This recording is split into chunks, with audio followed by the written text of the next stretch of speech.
Now, what are we talking about here? Well, that's kind of what I alluded into. Marketing tools are more than one thing. Start with the book, as I said, it's the new and improved business card. But also, in the examples I gave, some people don't necessarily sell the book anymore. They might, for example, they might be using a marketing tool such as a webinar, for example. And while I teach fully automated techniques and I like to teach low cost or free cost techniques, sometimes people don't do this. They spend money on the automation, and that's fine too. So someone might run, for example, an AdWords or a Facebook campaign to send traffic to this webinar. That's then costing them money. So I teach cash flow positive techniques. Where is your book? Your book is then the landing page after they register for your free webinar, so you can get back the money you spent on promoting it. Now it's running cash flow positive.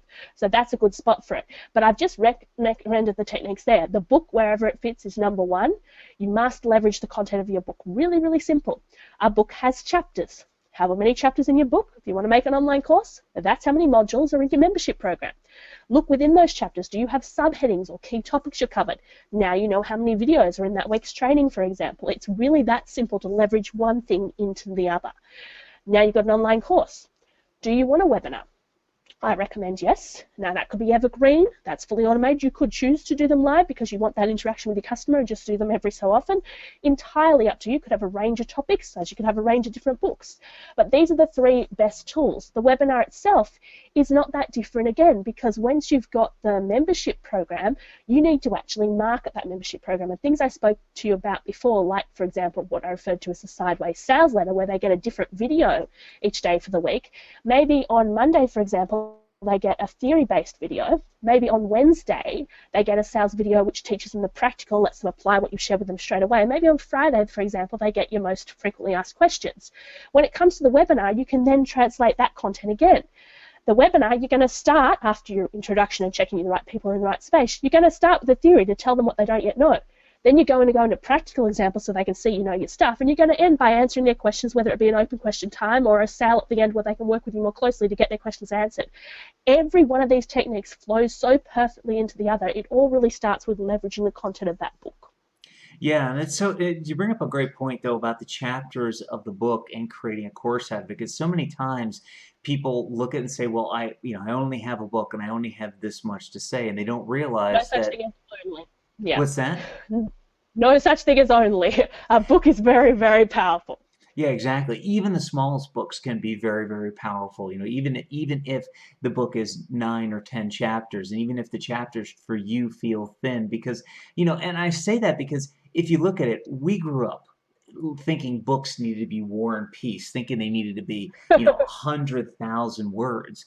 And while I must admit, not to be judgmental, I still have an issue with people calling a 20-page book a book. It is technically a book, and Yeah. I get that. But there's some point in the middle where you can have a 20 to 40,000 word book and have a really good strong book, and turn that book into a really good strong program, turn it into a strong set of videos, turn it Exactly. into a coaching program, turn it into a number of things, and use those all as marketing tools. From a marketing tool standpoint, before we wrap this up and I tell people how to get a hold of you and we wrap up this episode, is there any one last key tip, trick, or technique you want to leave folks with from a marketing and marketing tools standpoint? Just a summary of the three things. You need the book, you need the online course, and you need a webinar so people are getting you physically occasionally, even if it is evergreen, because with the book and the course, they're not getting that same aspect of you. So long as you've got those three things, or so long as you don't have those three things, but you're ready to start, just start. Creating a book is not as hard as it sounds, and once you've leveraged those three contents, you've got three invaluable marketing tools. That's three separate sales funnels. That's one lot of lead gen to go into them and work like a sieve. It all comes together when you get those marketing tools working. Epic, epic advice. And folks, we've had an epic day talking with Kylee Ellis, the publishing and marketing queen, thepublishingandmarketingqueen.com. I've got her website on the screen.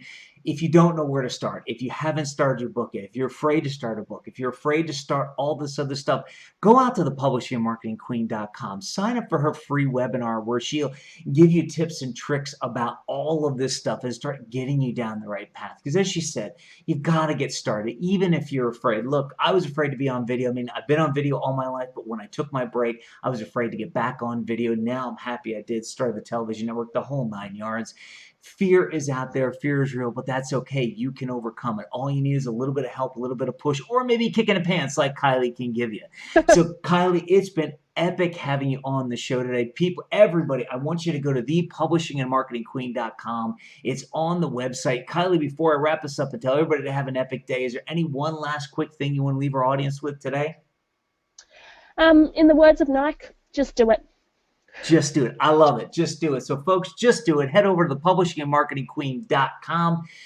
Look up Kylee Ellis. Take a look at what she's got to offer. Sign up for her webinar. You're going to be happy you did. And until we meet again, until we see you on the next episode of Experts Showcase, make it an epic day. Raise your hand if you could use more clients. Now keep those hands up if you know that the best, most efficient, most effective way to attract your ideal client is to create great client attracting content that connects with your ideal client and makes it easier for you to convert them into paying clients. Now, whether you have your hands up or have your hands down, I invite you to join me on the Create, Connect, and Convert Online Summit. It's where I and other people who are real-world practitioners of creating great client-attracting content are going to share our secrets with you. The summit is online. It runs Wednesday, April 13th through Saturday, April 23rd. You need to go out to the web address on your screen at this point, register to reserve your seat. And remember, you want to join us on the Create, Connect, and Convert Online Summit because creating content is how you spread your message, reach more people, and make a bigger difference. To watch the rest of this epic episode now, click on the link below the video. Do it now, you'll be glad you did. Are you still here? What are you waiting for? Watch the rest of this epic episode now by clicking on the link below the video.